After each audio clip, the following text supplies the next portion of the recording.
सासू माँ बदल गई। कहानी उस घर की है जहाँ बहू और बेटी को एक माना जाता था, लेकिन फिर अरे शिखा बेटा, तू रसोई में क्यों घुसी रहती है? जा, रोटी मैं बना लूंगी। नहीं नहीं माँ जी, आप बैठिए, बस सारा खाना बन ही गया है। श्वेता को बोल देती हूँ, वो खाना लगा देगी सबका। सॉरी भाभी, मेरे पास वक्त नहीं है। माँ, मुझे पैसे देना, पार्लर जाना है। हाँ हाँ चली जाना, भाभी को भी ले जाना। वो भी जाने को बोल रही थी पार्लर, पर पहले ना मदद कर दे उसके खाना लगाने में। देख माँ, वो बहू है, उसे बहू रहने देना, इतना सर पर मत चढ़ा भाभी को। श्वेता, ज्यादा मत बोला कर। बहू और बेटी में कोई फर्क नहीं होता है। जा जाकर काम कर। ननद को माँ का भाभी से इस तरह प्यार करना बिल्कुल अच्छा नहीं लगता। वो बार बार किसी न किसी तरह माँ को भाभी के खिलाफ भड़काती रहती, लेकिन कोई फायदा ना होता। एक रोज, अरे बेटे किशन, जा बहू को कहीं घुमा कर ला, सारा दिन घर में काम करती रहती है। हाँ हाँ माँ, हम लोग जा रहे हैं ना गोवा। अच्छा जी, भाभी ने तो हमें बताया भी नहीं। वैसे तो सारी पंचायत करती है, ये गोवा वाली बात क्यों छुपा गई हमसे? अरे क्योंकि उसे खुद नहीं पता था बहन। मुझे टिकट सस्ती मिल रही थी तो मैंने बुक कर दिया। हाँ शिखा, पैकिंग कर ले, संडे हम जा रहे हैं गोवा। दोपहर में शिखा पैकिंग कर रही थी कि सास आ जाती है। ये क्या बहू, साड़ियाँ? अरे गोवा जा रही है घूमने या फिर शादी में मायके हैं? माँ जी, ऐसा कुछ है ही नहीं, समझ में नहीं आ रहा क्या रखूं कपड़े में। अरे तेरी और श्वेता की साइज तो एक ही है, उसके कुछ मॉडर्न कपड़े ले ले, आकर लौटा देना। हाँ माँ जी, ये ठीक रहेगा। शिखा श्वेता के पास जाती है और उससे कपड़े मांगती है।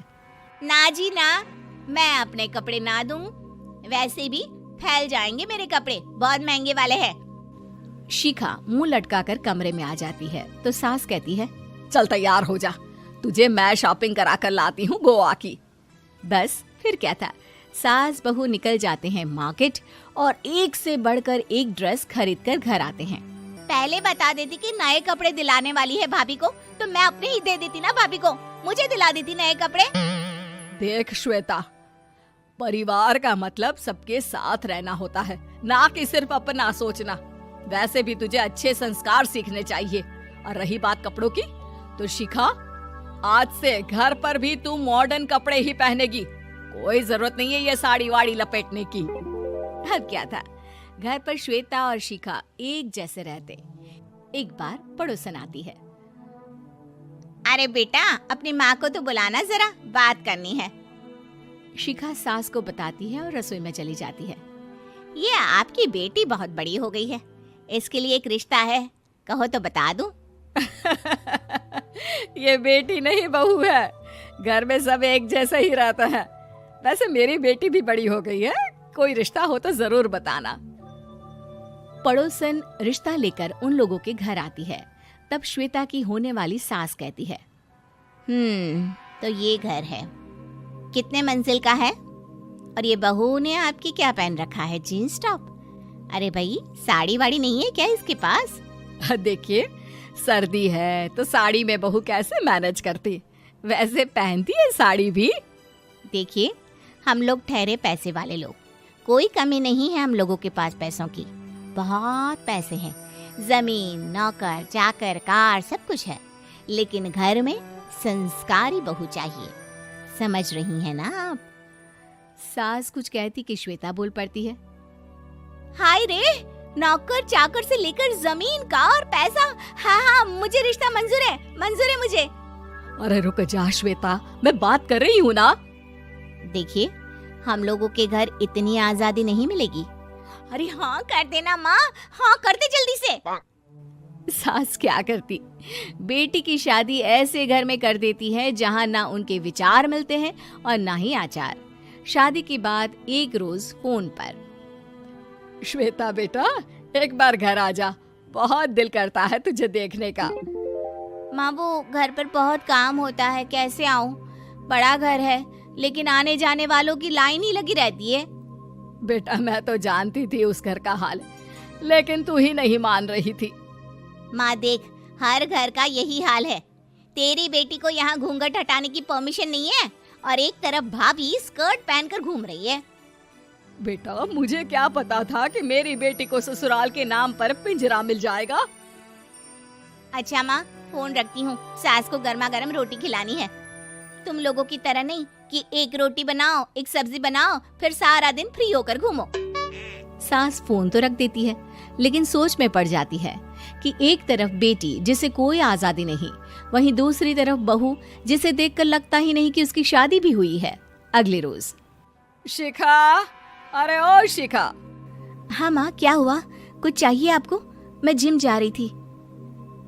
जिम के कपड़ों में बहू को देखकर सास को घूंघट में अपनी बेटी का ख्याल आता है।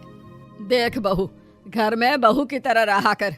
इतने टाइट कपड़े पहनकर जिम जाना पसंद नहीं मुझे। जा जाकर रोटी बना। रोटी? माँ अभी तो शाम की 6 बजे हैं, इस वक्त रोटी? अब क्या मेरे खाने पीने पर भी पहरा है? अरे जब मर्जी तब मैं अपने घर में खा भी नहीं सकती क्या? बहू को अजीब लगता है।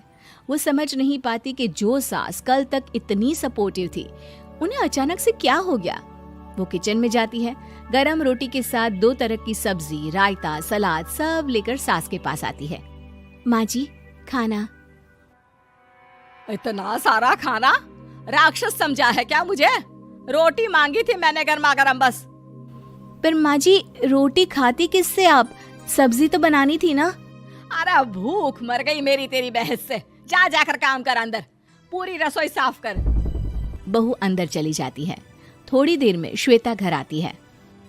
अरे शिखा, जल्दी से चाय ला, पकवान बना, मेरी बेटी आई है।